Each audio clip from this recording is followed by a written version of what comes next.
शरीर जिस काम के लिए मिला है उस काम में भी लगो। यह तन कर फल विषय न बाई, स्वर्गो स्वल्प अंत दुखदाई, ये दुखदाई हो जाएगा आपके लिए। तो इसमें साधना का रास्ता है, साधना का घर है ये मनुष्य शरीर। इसी को मंदिर, इसी को मस्जिद, इसी को गुरुद्वारा संतों ने बता करके समझाने की कोशिश किया और बताया भी कि इसी में वो मनुष्य शरीर में ही प्रभु का दर्शन होता है। उनकी आवाज़ सुनाई पड़ती है और सुना जिन्होंने उन्होंने कह भी दिया, क्यों तिलमा ही तेल है, ज्यों चकमक में आग, तेरा साईं तुझ में जान सके सो जान, कस्तूरी कुंडल बसे मृग ढूंढे बनमान, ऐसे गटगट राम है दुनिया देखना। जितने भी लोग महात्मा है सब यही बात बोले। आप समझो कि घट में घर दिखलाए गए तो सदगुरु परम सुजान, आप समझो अल्लाह अल्लाह का मज़ा मुर्शिद के महखाने में है। दोनों आलम की हकीकत एक पैमाने में है, ना खुदा मंदिर में देखा ना खुदा मस्जिद में है। शेख जिरिंदों से पूछो दिल की आशा नहीं। अब ये इसलिए सुनाता हूँ कि आप ये न सोच बैठो कि अपने मन से बता रहे हैं, प्रमाण दे करके समझाता हूँ कि आप समझ जाओ, आपका ये जीवन बेकार न चला जाए। आप उस प्रभु को याद करने लग जाओ जिसके आप अंश हो, जिसके आप बूंद हो, उसी को आप भूल गए और विषय बात सुनाओ में यहाँ फंस करके कितनी बार अनि समझो जन्मने और मरने की पीड़ा बर्दाश्त किया, कितनी बार आपके समझो 84 में आप गए और अभी तक उसको भूलने के कारण प्रभु के पास नहीं पहुंच पाए। तो अब की बात तो पहुंच जाओ। तो प्रभु के प्राप्ति का रास्ता कहाँ है इस मनुष्य शरीर में? इन्हीं दोनों आँखों के बीच में, यहीं पर बहुत पतला सुराख है, उसको आप इन बाहरी आँखों से देख नहीं सकते हो। आप जो संत मत के लोग हो, अपने सत्संग में सुना है कि यानी काल भगवान जीवात्माओं को मांग करके लाए थे, उन्हीं के दिए हुए मसाले से उन्होंने इस शरीर को बनाया। अब उनकी नीयत खराब तब हो गई कि जब यानी समझो कि जीवों को उन्होंने वापस बुलाने के लिए कह दिया, इन्होंने कह दिया जिन्होंने जीवों को दिया, तब उनकी नीयत खराब हो गई कि इनको हम अगर बंधन में डाल देंगे, इनको हम फंसाए रहेंगे तो कैसे जा पाएंगे। तो आप ये समझो कि पूरा एक तरह से इस जीवात्मा को बंद कर दिया। जैसे ये समझो कि 4 शरीर में बंद बताया गया, स्थूल शरीर, लिंग शरीर, सूक्ष्म शरीर, कारण शरीर। इसमें जीवात्मा यानी समझो कि बंद हो गई और ये मन चित्त बुद्धि अहंकार काम क्रोध लोभ मोह और ये सब चीज़ों से एकदम से बिल्कुल घेर दिया उसको। लेकिन वो रास्ता नहीं बंद कर पाए कि जिससे जीवात्मा इसके अंदर डाली जाती है और जिससे निकलती है, वो रास्ता बंद नहीं कर पाए। बहुत कोशिश किए, अगर वो बंद हो गया होता तब तो यानी समझो कि ये प्रभु के पास पहुँच ही न पाती, कभी ये मुक्त होती ही नहीं होती।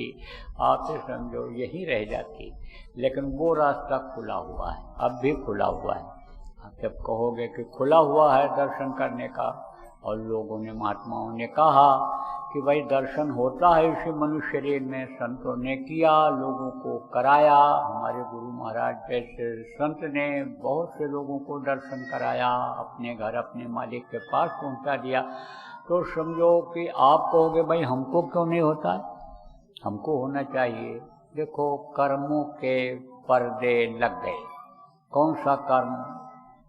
संचित कर्म, क्रियमाण कर्म, प्रारब्ध कर्म, ये कर्म होते हैं। कुछ पूर्व जन्म के कर्म थे जिनको बहुत से लोग देखो भोग रहे हो। आप ये समझो कि पूर्व जन्म के बुरे कर्मों को भोग रहे हो, पूर्व जन्म के अच्छे कर्मों से ये मनुष्य शरीर मिल गया।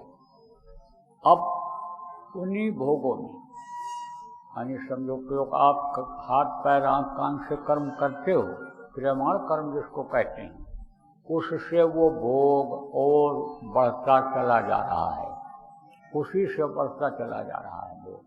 तो आपको समझने की ज़रूरत है कि यानी जब ये कर्म खत्म होंगे, आप बुरे कर्म करना इस शरीर से बंद करोगे, और जो पहले के कर्म है वो जब नष्ट होंगे, उसको खत्म करने का तरीका मालूम कर दोगे और वो खत्म हो जाएंगे, तो समझो कि आपका जो प्रारब्ध भी है उसमें भी परिवर्तन हो जाएगा, और वो प्रारब्ध भोग करके और आप इस दुनिया संसार से चले जाओगे।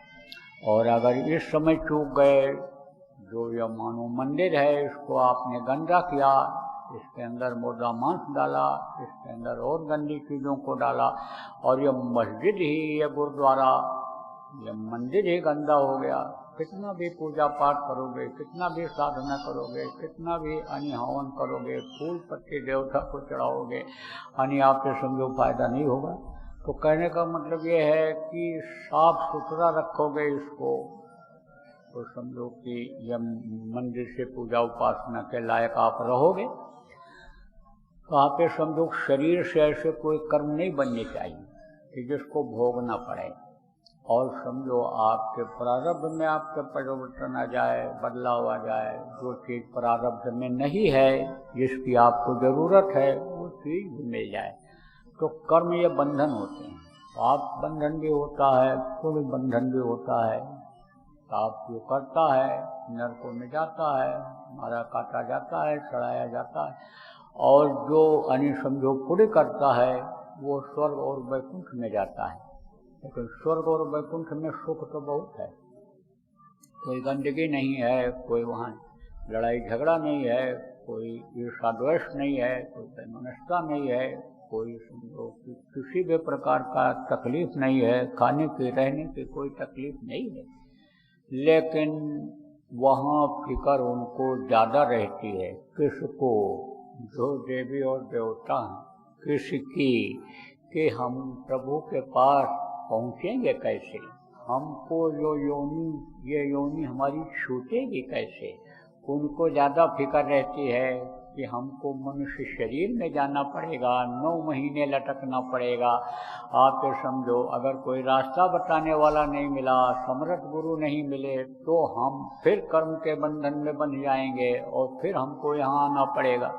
इस बात पे फिक्र रहती है, इसको देवताओं को चिंता रहती है कि जब तक हमारे ये अच्छे कर्म भोग में नहीं आएंगे, हम इनको भोग नहीं लेंगे, तब तक हमको मनुष्य शरीर भी नहीं मिलेगा। क्योंकि वहाँ पाप तो कर नहीं सकते, जैसे यहाँ आदमी पाप कर डालता है और अच्छे कर्मों को खत्म कर देता है अपने, ऐसे वो कर नहीं सकते हैं। तो जितना पूरे कर्म होता है उनका समझो उसको भोगना पड़ता है, तो वो ज़्यादा परेशान रहते हैं। इसीलिए बराबर प्रार्थना करते रहते हैं कि थोड़े समय के लिए हमको मनुष्य शरीर मिल जाए तो हम अपना काम बना लें। अपना काम क्या है, यही जीवात्मा को परमात्मा तक पहुंचा देना, इसी बूंद को समुद्र में विलीन कर लेना। बाकी ये काम जो रुपया पैसा इकट्ठा करते हो, धन दौलत आप समझो जिसको कहते हैं, घर मकान बनाते हो, ये तो शरीर छूटने के बाद दूसरों के काम आ जाता है, दूसरों के लिए कर रहे हो। अपना काम तो यही है, आत्मा को मालिक तक पहुंचाना। तो ये